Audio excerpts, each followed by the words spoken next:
കഴിക്ക്.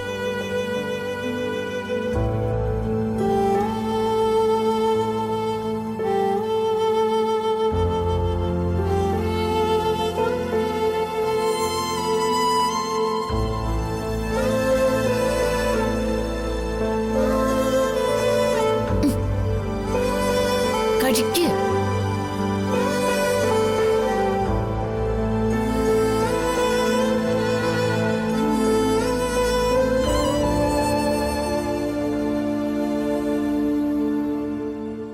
ബാക്കിയെല്ലാരും പട്ടിണിയാ. ഇവളെ പട്ടിണിക്കിടാൻ പറ്റില്ലല്ലോ. എന്റെ മക്കളെ പോലെ സ്നേഹിച്ചതാ ഞാൻ ജഗനെ. ആ ജഗൻ എന്റെ കുടുംബത്തിൽ കയറി ഇങ്ങനെയൊരു ചതി. ഇതൊക്കെ അനുഭവിക്കാൻ തലയിലെഴുത്തുള്ളപ്പോ ആരെയും പഴി പറഞ്ഞിട്ടൊരു കാര്യമില്ല.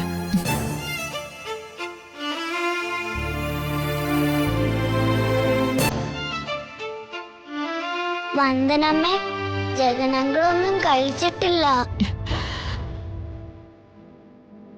വിശപ്പും ദാഹമൊക്കെ ഉണ്ടാവും. ജഗനങ്കളിന് എന്തെങ്കിലും കൊടുക്കണ്ടേ വന്ദനമ്മേ? ഞാൻ പോയി അങ്കിളിനെ വിളിക്കട്ടെ? നീ ഇരിക്കടി അവിടെ. നീ ഒരുത്തി കാരണ കണ്ണി കണ്ട വൃത്തികെട്ടവന്മാരെയൊക്കെ എനിക്ക് സഹായത്തിന് വിളിക്കേണ്ടി വന്നത്.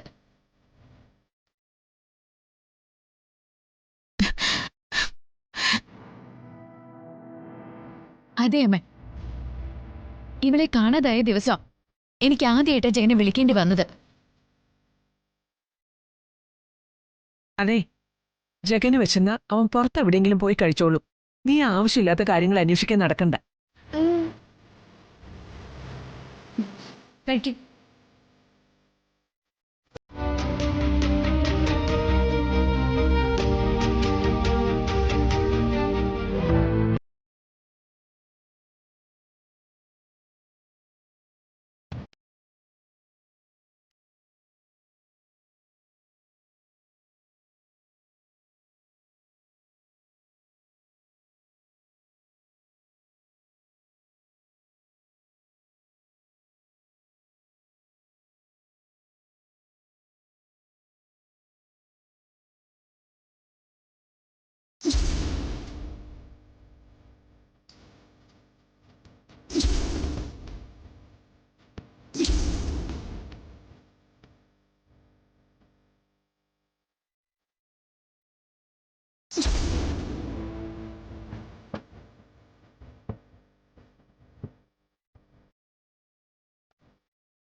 ഇങ്ങനെ ഇവിടെ നിന്ന് വെറുതെ വെയിലും ഉള്ളുന്നില്ല. വന്നിട്ട് കുറച്ച് അധികം നേരമായല്ലോ. ഒന്നും കഴിച്ചു കാണില്ലായിരിക്കും.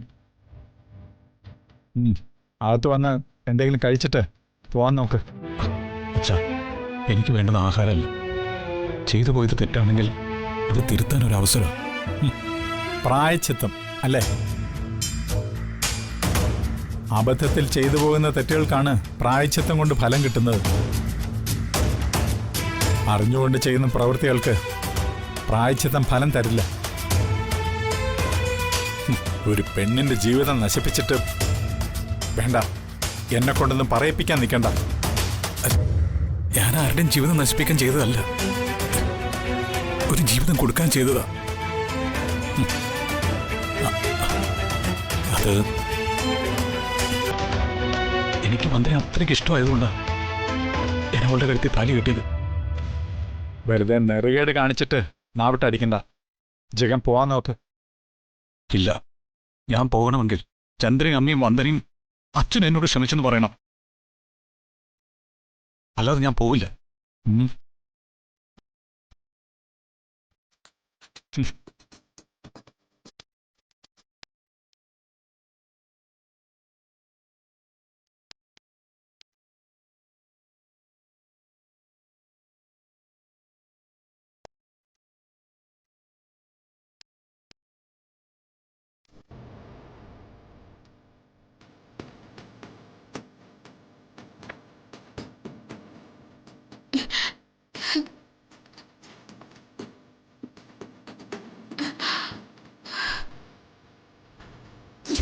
ദേവി സന്നിധിയിൽ വെച്ചാ താലി കെട്ടിയത്. അതിന് വേറെ തെളിവുകളില്ല. അതുകൊണ്ടാണ് ദേവി സന്നിധിയിൽ വെച്ച് തന്നെ സത്യം ഞാൻ തുറന്നു പറഞ്ഞത്.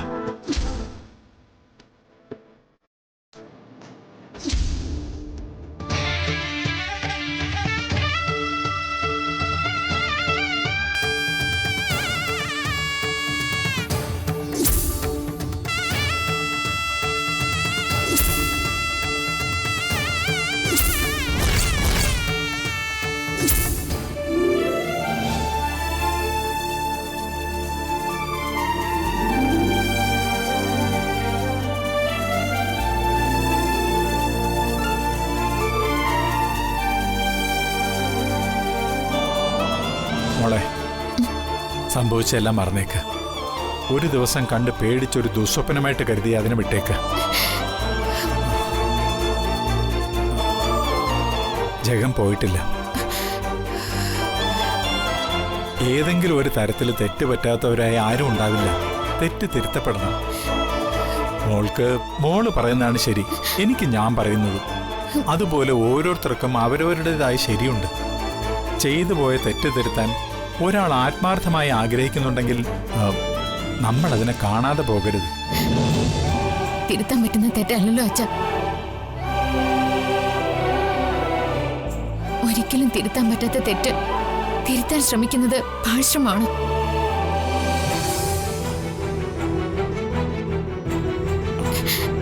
മോളെ, ഞാനൊരച്ഛനാണ്. അച്ഛൻ്റെ മനസ്സിൽ മക്കളുടെ എല്ലാ തെറ്റുകൾക്കും പരിഹാര മാർഗങ്ങളുണ്ടാവും. എനിക്ക് അയാളോട് ക്ഷമിക്കാൻ കഴിയില്ല അച്ഛ.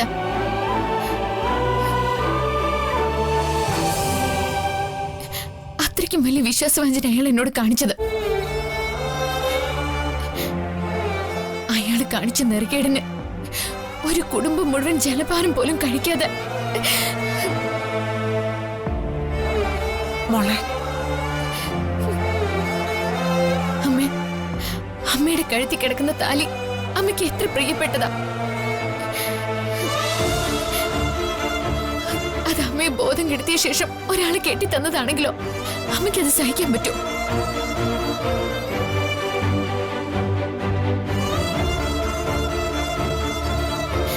എന്നിട്ടും ഞാൻ ഇപ്പോഴും എല്ലാം സഹിച്ചത് എന്റെ ഈ ദീമോളുള്ളത് കൊണ്ടാ.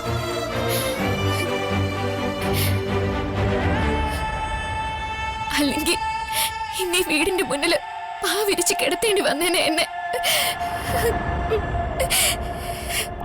മോളെ, നീ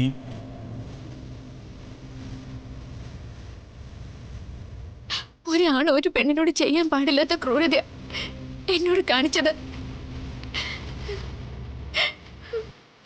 അവനെ കുറിച്ച് കേൾക്കുന്നത് തന്നെ എനിക്ക് വെറുപ്പാ.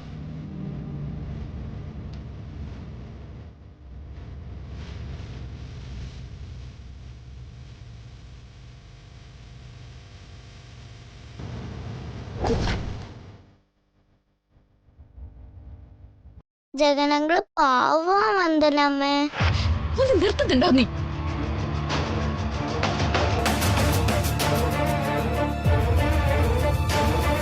നിന്നോട് ഞാൻ പറഞ്ഞിട്ടില്ലേ ആവശ്യമില്ലാത്തടത്ത് കയറി അഭിപ്രായം പറയരുതെന്ന്. അവളുടെ ഒരു ജഗനങ്ങള്. എന്താ ഇതൊക്കെ? എനിക്കറിയില്ല ചേച്ചി. പറ്റുമെങ്കിൽ നിങ്ങളെല്ലാവരും എനിക്ക് കുറച്ച് സ്വസ്ഥത. മോളെ,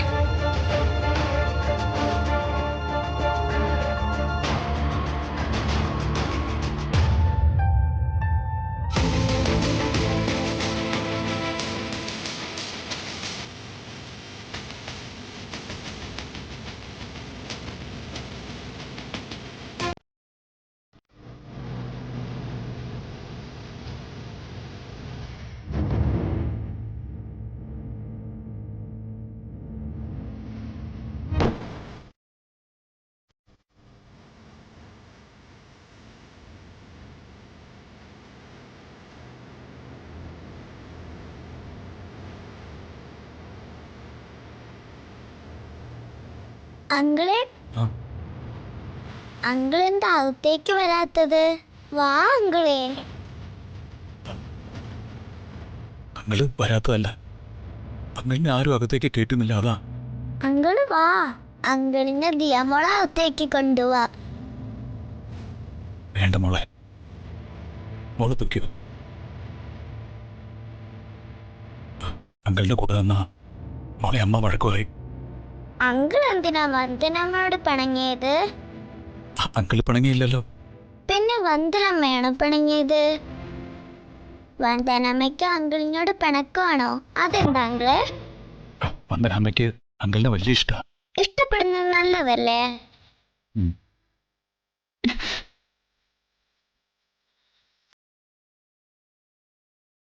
അതെന്തിനാ അങ്കിളെ പിണങ്ങുന്നത്? അത് മോളുടെ വന്ദനാമ്മയോട് തന്നെ ചോദിക്കേ.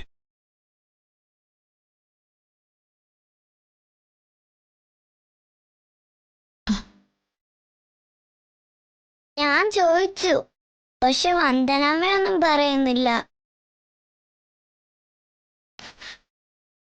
ദിയേ,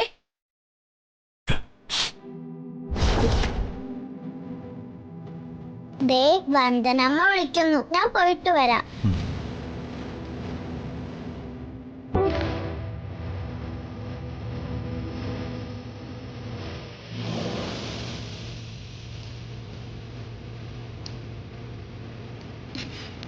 ഇവിടെ പോയിരുന്നടി.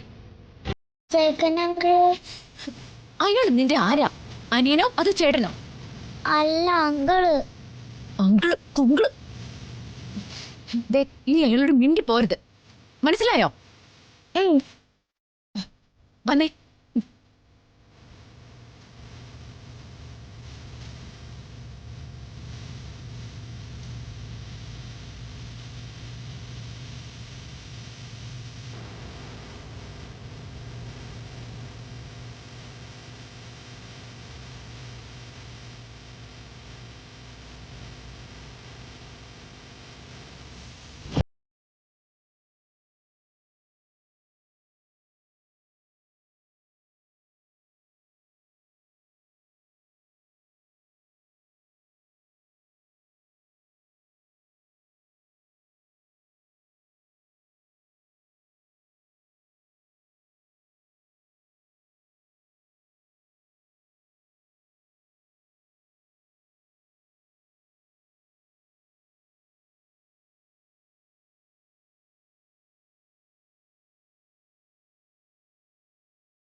തകർത്തെറിഞ്ഞത്.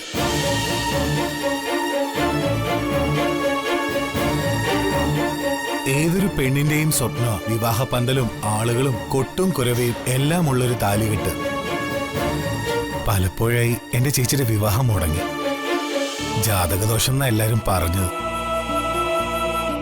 പക്ഷെ ഒരിക്കലും ഇങ്ങനൊരവസ്ഥ ചേച്ചി സ്വപ്നം പോലും കണ്ടിട്ടില്ല. എന്തിനാ ഈ ചതി ചേച്ചിയോട് ചെയ്ത്?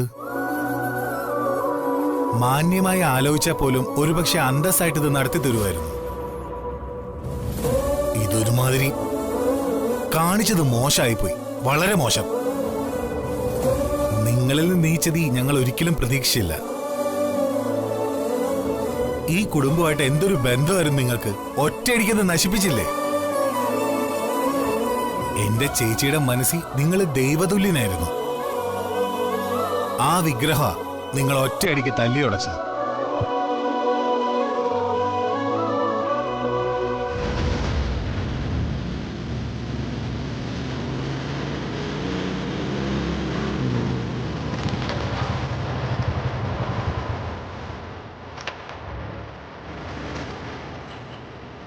ഓ, മച്ചമ്പി ആണല്ലോ.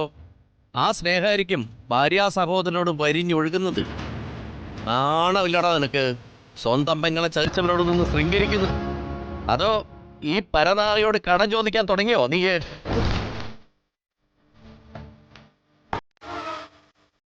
ഓരോ വീട്ടിലും കാണും ജനിപ്പിച്ച തന്തയ്ക്കും തള്ളയ്ക്കും പേരുദോഷമുണ്ടാക്കാൻ വേണ്ടി പിറന്ന പിഴച്ച ജന്മം.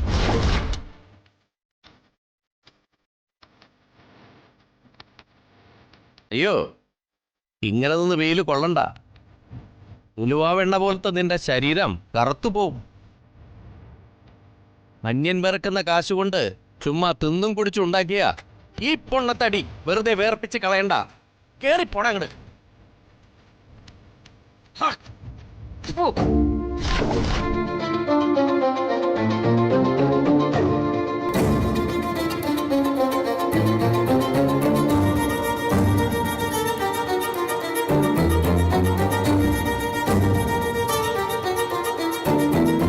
ജന്മം തന്ന തന്തയ്ക്ക് പേരുദോഷമുണ്ടാക്കാനായിട്ട് എന്തിനാടാ ഇങ്ങനെ വന്ന് നിൽക്കുന്നത്?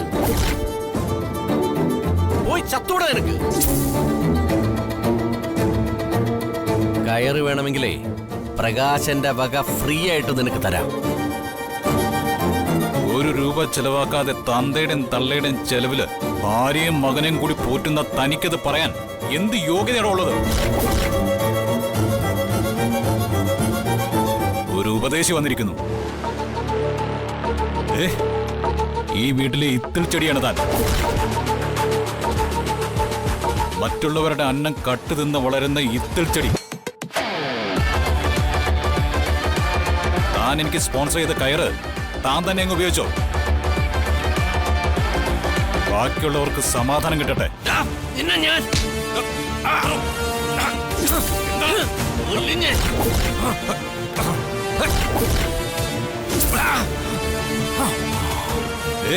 ആ പോയ മനോജല്ല ഞാൻ. അടിച്ച് കർണക്കുറ്റി പൊട്ടിക്ക് ഞാൻ. കൈയെടുക്കണം.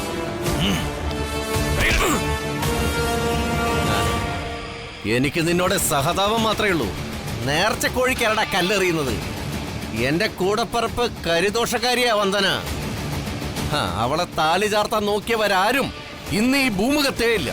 എല്ലാവരും കല്യാണത്തിന് മുമ്പ് ചത്തുതൊലഞ്ഞ ചരിത്രമേ ഉള്ളൂ. നിന്റെ ഗതിയും അത് തന്നെയാടാ. ആയുസാവാതെ നീ ചത്തുപോവും. ദുരന്തമാവും ദുരന്തം. എനിക്കോ വന്ദനയ്ക്കോ അല്ല ദുരന്തം പറ്റിയത്. ദുരന്തം പറ്റിയത് സുചിത്രേച്ചിക. ആ നിഷ്കളങ്കയായ സ്ത്രീ നിങ്ങളെപ്പോലെ ഒരാളിന്റെ താലി കഴുത്തിലിട്ടുകൊണ്ട് നടക്കുന്നതാണ് ദുരന്തം. വാക്കുകൾ സൂക്ഷിച്ച് പ്രയോഗിക്കണം. നീ നിങ്ങളോടല്ല, നിങ്ങളുടെ അച്ഛനോടും അമ്മയോടും സ്നേഹവും ബഹുമാനവും ഈ നെഞ്ചിലുള്ളതുകൊണ്ടാ. അല്ലെങ്കിൽ ഇതിനകം അടിച്ച് കയ്യും കാലും ഓടിച്ചാനെ ഞാൻ.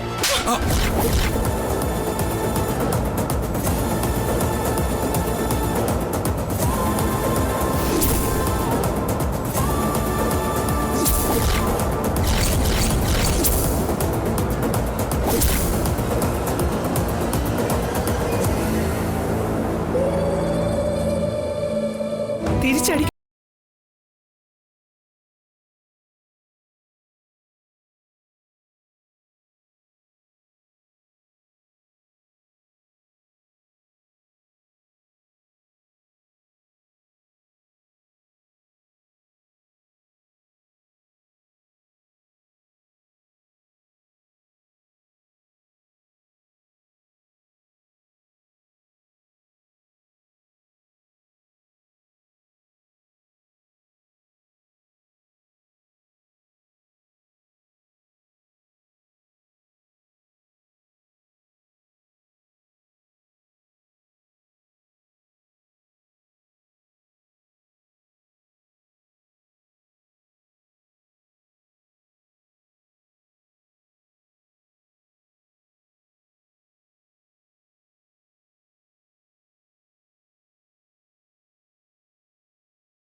ദുഷ്ടനാടാ നീ, ദുഷ്ടൻ.